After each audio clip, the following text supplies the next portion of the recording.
On the morning of Tuesday, the 5th of November 1605, a day in which a newly appointed parliamentary session was to be opened, the city of London was to be awoken to the discovery of a gunpowder plot.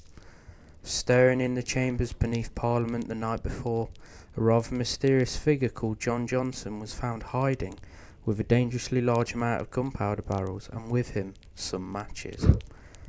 The man's true identity would famously be revealed to be Guy Fawkes. Fawkes will light the fuse. And I, Robert Catesby, will blow the king and all his men to hell. Guy Fawkes is the figure we closely associate with the Gunpowder Plot. Films such as V for Vendetta all play a part in his fame. In the UK here, we celebrate Guy Fawkes Night on the 5th of November every year, but in reality Guy Fawkes was actually playing a very small part in the story. The figure moving the chess pieces was in fact the leader, a man known as Robert Catesby. We all know and speak of Fawkes in the plot, but not about Catesby, and so I wanted to light a fuse on it.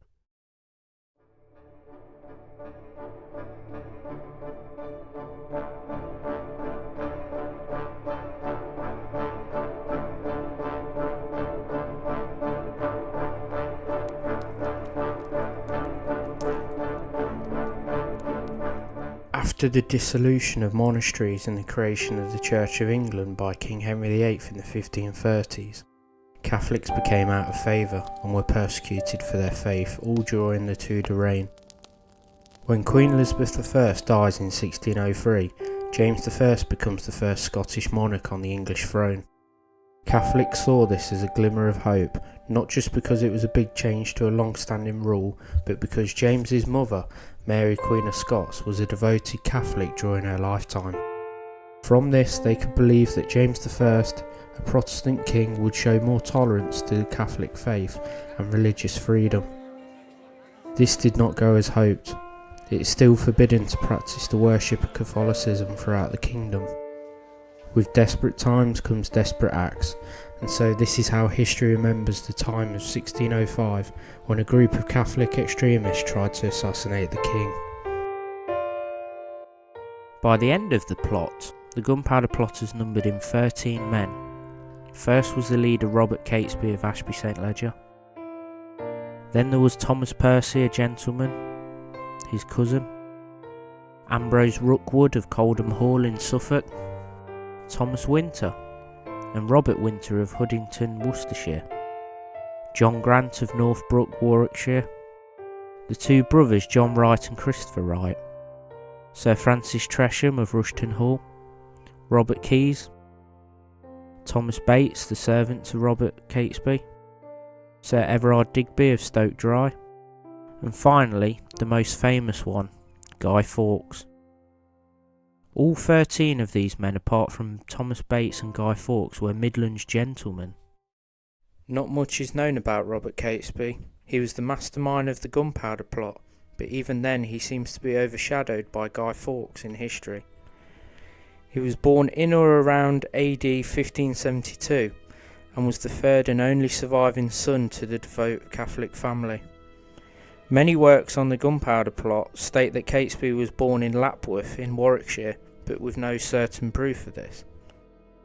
The documentation for his marriage to Catherine Lee, dated to the 2nd of March 1593, notes that Catesby was then under the age of 21. After 2 children, she died in 1598. Catherine Lee was the daughter to Sir Thomas Lee of Stoneleigh, and he inherited Chastleton estate. Catesby's parents were notable Roman Catholics, suffering financial penalties for refusing to attend the Church of England services. This was a typical punishment for Catholics after the English Reformation, and made a lot of them poor. Robert adhered to his parents' faith. He even attended Gloucester Hall in Oxford in 1586, a college with a higher Catholic intake.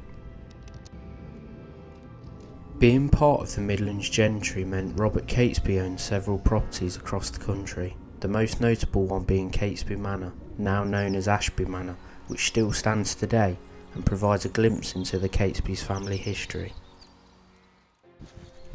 Ashby Manor House, now quietly situated in a little pretty village in Warwickshire, but had once served as the important home of Robert Catesby, the leader of the 1605 Gunpowder Plot conspiracy, a famous tale in our island's history. It was the family home which the Catesbys retained for 236 years, between the years 1375 and 1611. The Catesbys had acquired Ashby Manor House when John de Catesby of Ladbroke, Warwickshire, married Emma Cranford in 1375, whose family had held the lordship of the manor previously. The Catesbys' rise to prominence would come in the late 15th century, as Sir William Catesby served as counsellor to the King Richard III of England and as Chancellor of the Exchequer. However, this would shortly last, as King Richard was defeated by Henry Tudor at the Battle of Bosworth on the 22nd of August 1485. William Catesby was captured and later executed in a nearby city of Leicester.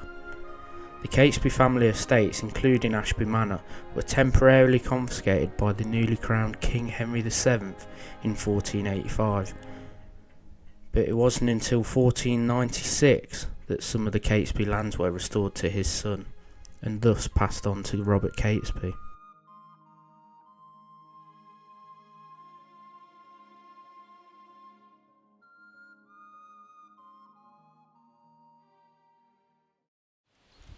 Catholic discontent began to grow.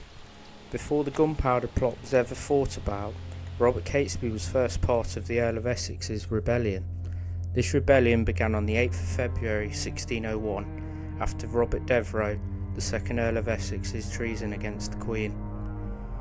Robert Devereux, a charming man and a favourite of the ageing Queen Elizabeth I, went against the orders of his Queen in Ireland, and ultimately found himself in desperate times of treason. This ended with the Earl of Essex's execution on the 25th of February 1601. Robert Catesby, however, was wounded, imprisoned and fined around £3,000 to £4,000 for his part in the affair. It is likely thought that his need for money led to the sale of some of his properties, such as Chastleton, his father-in-law's estate, and it is even thought that Sir Thomas Tresham, a prominent Catholic at the time, helped pay some of these fines. The sale of Chastleton was made to Walter Jones, a wool merchant of Witney. But Robert Catesby also owned several properties across the country. He had some in Hillingdon in Middlesex and in Lambeth in Surrey, but his most prominent one is Ashby Manor House. The failure of the rebellion certainly put the likes of Robert Catesby on the government's radar long before the Gunpowder Plot happened. Being all too wary now of trouble from extremists, Catesby's hopes that lied with the rebellion were certainly not quite the same as the Earl of Essex's. His was rather to see a Catholic monarch on the throne, a dream that would continue to grow. After Catesby's imprisonment, Catesby operates more or less in the shadows and makes use of the alias Mr. Roberts. He was probably among those imprisoned by the government fearing open rebellion in the sensitive times around the succession of power of Elizabeth I. In March 1603, Catesby may have sent Christopher Wright to Spain to see if Philip III would continue to support English Catholics after the Queen's death. Robert did, however, fund the activities of some Jesuit priests and occasionally visited them. Before the use of gunpowder, it is likely that the plotters seek the aid from foreign powers first. They turn their heads towards Spain, the Catholic power and protector of the faith in Europe at the time. The plotters seeking help of Spain lie in the fact that England and Spain had been at war. They could seek a more extensive solution to the Catholic toleration in England, a Spanish invasion, and a Spanish-backed Catholic successor to the English monarchy would do. However, help did not come from Spain or even Flanders. Burdens of decades of war had become too much for Spain. For example, the Spanish Armada in 1588, a famous defeat for Philip II, and the Irish Risings in 1590s. Their fingers had been burnt too badly. There was also a bubonic plague during the years 1598 to 1602, which had to be addressed more importantly. Spain had made peace with France in 1598, and so a peace with England was desired. Siding with the English Catholics would prevent this, and in August 1603, peace between Spain and England was made. Even if Spain wasn't undergoing times of struggle, why would they help a small group of English Catholics with a plot that doesn't really benefit Spain? The plotters didn't even want a foreign ruler. Even under interrogation, Guy Fawkes admitted that the Gunpowder plotters would have spent the last drop of their blood to have resisted foreign rule. The plotters seeking help of Spain lie in the fact that England and Spain had been at war. They could seek a more extensive solution to the Catholic toleration in England, a Spanish invasion, and a Spanish-backed Catholic successor to the English monarchy would do. However, help did not come from Spain or even Flanders. Burdens of decades of war had become too much for Spain. For example, the Spanish Armada in 1588, a famous defeat for Philip II, and the Irish Risings in 1590s. Their fingers had been burnt too badly. There was also a bubonic plague during the years 1598 to 1602, which had to be addressed more importantly. Spain had made peace with France in 1598, and so a peace with England was desired. Siding with the English Catholics would prevent this, and in August 1603, peace between Spain and England was made. 13 English Catholics were acting as a representation of the minority Catholics in England, and they believed that they could push Spain, a superpower in Europe at the time, into a policy that primarily benefited the English Catholics. It provides a fascinating look at their desperation with the current situation in 1600s England and their mood. By 1604, they accepted the fact that no help would come from Spain. They felt that only violence was left, and that was gunpowder. Robert Catesby, a man of strong character and a fiery ability to influence others, began this plot to enact revenge upon the king and the legislators. The plan was first proposed to Thomas Winter and John Wright, who approved it in early 1604. By May 1604, Guy Fawkes was brought over from the Low Countries, recruited for his experience in Spain and expertise on gunpowder. By May, he and Thomas Percy had joined. By late October 1604, Robert Guise had joined, and Christopher Wright. These were known as the main 7 conspirators, and all the associates were required to take an oath of secrecy. On the 20th of May 1604, at the Duck and Drake Inn on the Strand in London, Robert Catesby, John Wright and Thomas Winter disclosed the plot to Guy Fawkes and Thomas Percy. The pace of the plot relied on subsequent prorogations of Parliament and the availability of an underground chamber beneath the House of Lords that was being vacated by a coal merchant and quickly rented by Thomas Percy. With the conspiracy underway, in mid-December 1604, the plotters' first endeavour was to dig a mine underneath the House of Lords from a neighbouring building. This was quickly changed as a better solution was found. Luck would have it that Thomas Percy was able to hire a large undercroft room situated directly beneath the Peers' Chamber in Parliament. With the undercroft room now in their grasp, they stored 36 barrels of gunpowder there. On the 5th of November, this was to be lit by Guy Fawkes, whilst the King, his lords and the Commons were assembled above. The barrels were first stored at Catesby's house in Lambeth, and initially 20 barrels were ferried across the Thames, but 16 more were added on the 20th of July 1605 in the Undercroft. After Fawkes' capture in the barrels, they were moved to the Tower of London, where they were found to be wet and the constituents separated. Slowly over time, Guy Fawkes had to use his connections to gather gunpowder, piece by piece, to avoid suspicion. Thomas Percy's excuse for perching such a strange place was to store firewood for winter and for the Earl of Northumberland. Guy Fawkes was an unknown face after many years abroad. He posed as Thomas Percy's servant under the name John Johnson, and unlike the others, he was not part of the gentry and well known. However, whilst unknown in London, Guy Fawkes was a known dangerous man in the Low Countries, and and so his prolonged absence would be commented on. Fawkes spent a time in Gravelines in France upon the ship hire of Henry Paris of Barking. They returned in August 1605, but money was needed. Fawkes had set himself a high price on his dangerous services for the plot. His job was to purely light the fuse and not join part 2 of the plot, which was a rebellion. A ship was needed to be hired to take Guy Fawkes away after he rode to Greenwich to flee. Activity around the plotter's property in Westminster was at high risk and didn't go unnoticed.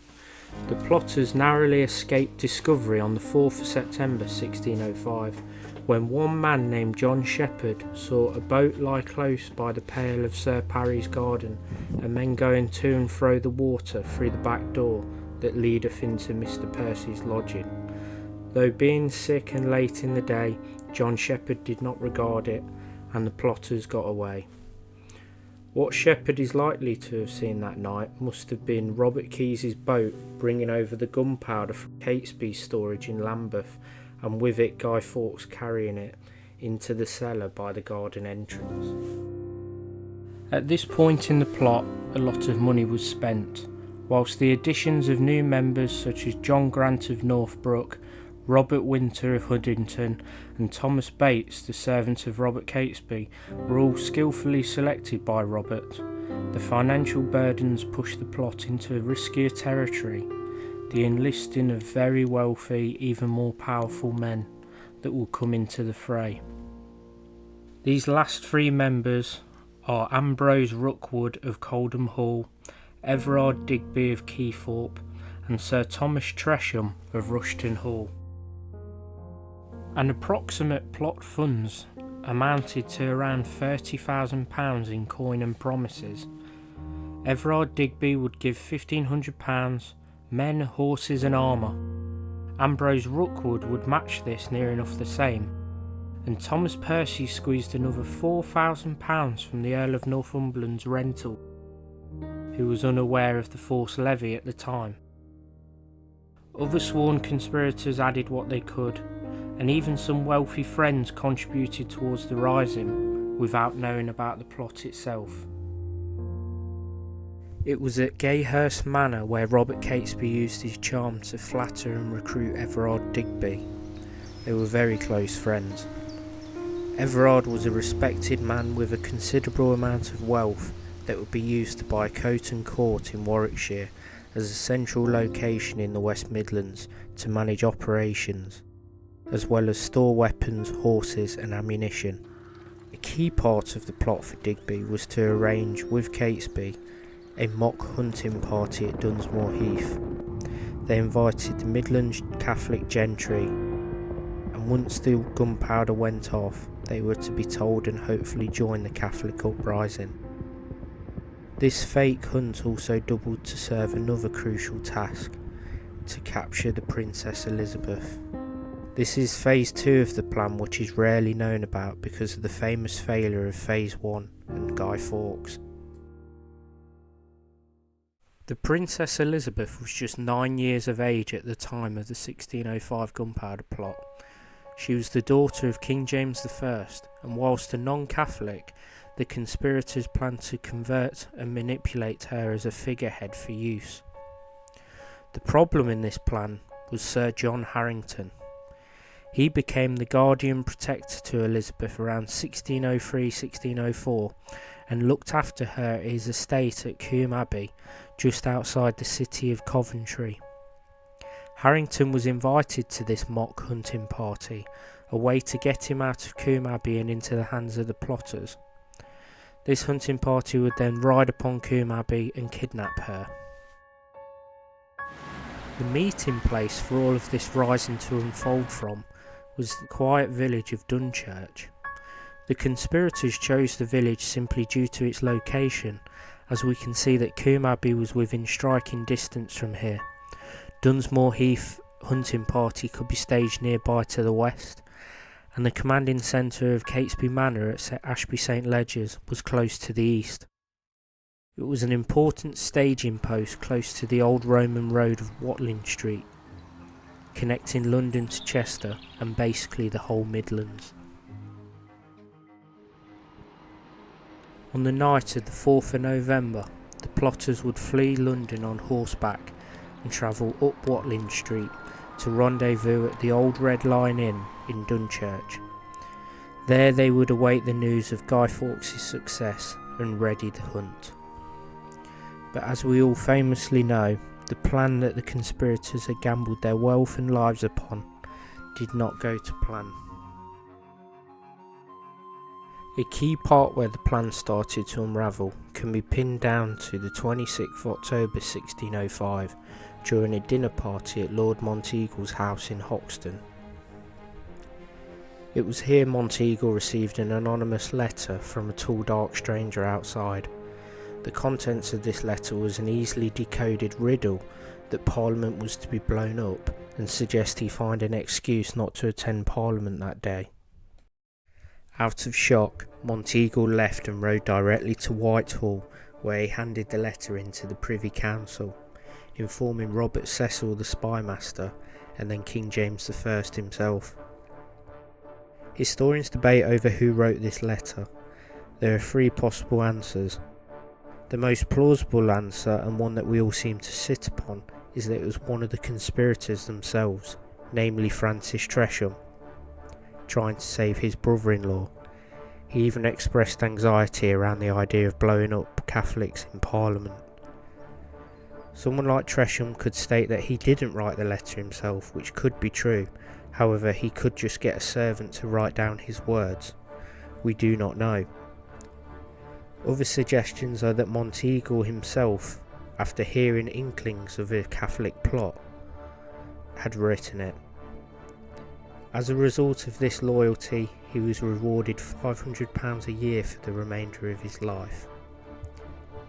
Finally, it could have been Robert Cecil himself. Possibly may have chased the plot along and used it as a heroic performance at the end, although that would be cutting it fine. So why do people point fingers at Sir Francis Tresham? Well, he is an intriguing figure in the plot. The richest of the plotters, his wealth derived from his late father, Thomas Tresham, a well-known believer of the Catholic faith who built the Rushton Triangular Lodge, a folly embedded with heavily religious design and constructed between 1593 and 1597. He even faced imprisonment for his faith and constantly denied the Queen Elizabeth I. Knowing this, the Tresham family seemed to be quite defiant to oppression of their faith. However, Francis, Thomas's son, appears to bear a weaker will than that of his father's.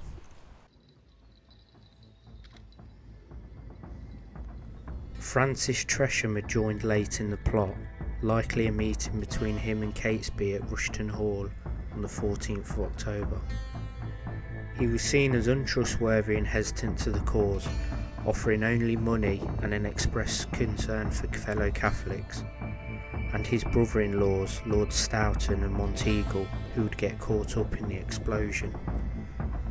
Tresham even suggested that if those that can't be saved, then the explosion should be put off until a better time. It was not only until after a reassurance from Catesby that they would be kept away that Francis agreed and promised £2,000 by the 1st of November, and to furnish Guy Fawkes' escape ship.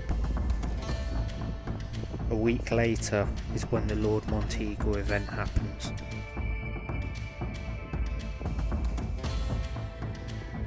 Regardless of this letter and potential traitor, the plotters continued their plan, believing it not to be Tresham. An inspection of Parliament was resolved upon and carried out by a high official, which led to no results and a possible hoax. It wasn't until a second search was carried out, which focused underneath Parliament, that they found Guy Fawkes and the gunpowder. In the early hours of the 5th of November, after Guy Fawkes was captured, John Harrington in Combe Abbey received word of the plot to kill the king and the supposed hunting party who were en route to capture Elizabeth, the young princess. The plot had failed. Harrington had Elizabeth, her belongings packed and moved within the safe walls of Coventry until the conspirators were caught and arrested following Fawkes. As London awoke to the news of the calamity that nearly befalled them, the great lords began to awake. In the Strand neighbour, the great lords were overheard by Christopher Wright after Lord Worcester, a councillor, summoned Monteagle to go to Parliament with him. Christopher Wright rushed to Thomas Winter at the Duck and Drake, crying out that the matter is discovered. Thomas Winter told Wright to warn Thomas Percy, the man whom they called for his arrest. At this point, only John Johnson and Thomas Percy were known conspirators. At daylight, Robert Guise took to his horse and fled London. At this point, it was only Rookwood and Thomas Winter left in London. Rookwood left on his high-quality steed and rode 30 miles in 2 hours. He overtook Guise at Highgate, then Christopher Wright and Thomas Percy at Little Brick Hill, and finally caught up to Catesby, Jack Wright and Thomas Bates. Rookwood broke the news to Catesby. 6 of the plotters now rode on to Ashby St Ledgers: Catesby, Bates, Rookwood, Thomas Percy and the Wright brothers. Aided by horses sent by Digby in pre-arrangement, Thomas Percy and Jack Wright threw their cloaks off into the ditches. Guise diverted towards Lord Mordaunt's house at Drayton to his wife and hid.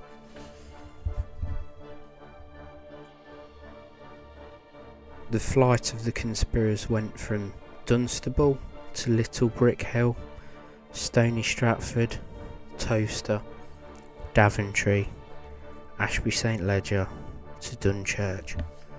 Thomas Winter still lurked in London. He went to Westminster to see what was actually happening.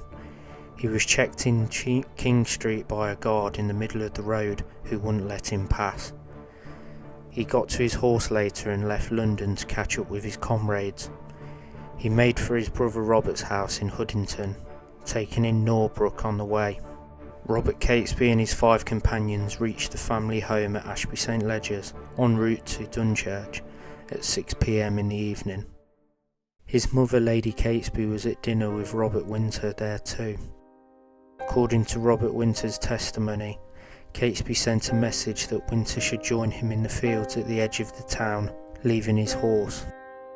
To avoid detection of his mother and protecting her by staying out the manor house with his fellow conspirators. It is here that Catesby told him about how the plan had failed.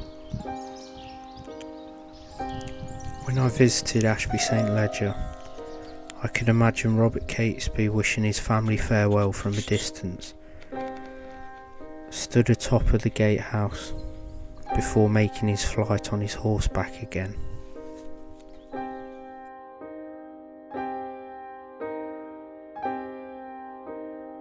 At Dunchurch, Robert Catesby and the plotters unsuccessfully tried to convince the hunting party that the king and ministers were dead. The reaction was not what they gambled upon. Many, even members of Digby's family, were horrified at the call for rebellion and rode away quickly. Lacking any real plan of action, the plotters and their followers plundered Warwick Castle for fresh horses late on the 5th, and then spent the next couple of days wandering from one Catholic house to another across Warwickshire and Worcestershire. Norbrook, Clopton, Coton Court, Huddington Hall, Hewell Grange, Hagley, and finally making their last stand at Holbeach House.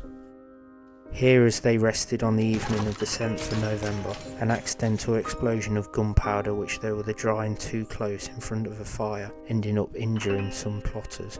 Ambrose Rookwood, Henry Morgan, John Grant, and even Robert Catesby himself were all inflicted with pain. The plot was a secret and dangerous conspiracy, potentially killing thousands of people in London, Catholic and Protestant alike. Conducted with so much craft and care, it seems to have been a fortunate accident that authorities took notice on it and found themselves on the edge of a calamity. It took 2 days of interrogation for Fawkes to give up his true identity. The decision to torture Fawkes for information was taken by the King on the 6th of November. Guy Fawkes was transferred to the Tower of London. The decision to put him to torture was one that needed the authority either that of the King or the Privy Council, using the royal prerogative. There was only one torture rack in England at the time, housed at the Tower of London, a large open frame of oak raised from the ground. The prisoner was laid on it with their back to the floor, their wrists and ankles attached by cords to rollers at either end. Levers were used to slowly stretch the prisoner, urging them to confess whilst dislocating and breaking their body with permanent damage. Sometimes the sight of the rack was enough to make prisoners cave in. It's amazing how Fawkes lasted until the 7th of November. Finally breaking body and spirit alike, he bought time for plotters to escape the country. Fawkes swore an oath of sacrament not to give up names and secret of the plot. Without giving up this information, there'd be less to tell about this fascinating story and the background behind it. Robert Catesby and his fellow Catholic comrades fought and died on the 7th of November at Holbeach House in Staffordshire. Those who survived would meet their fates at the end of a rope, alongside Guy Fawkes in London,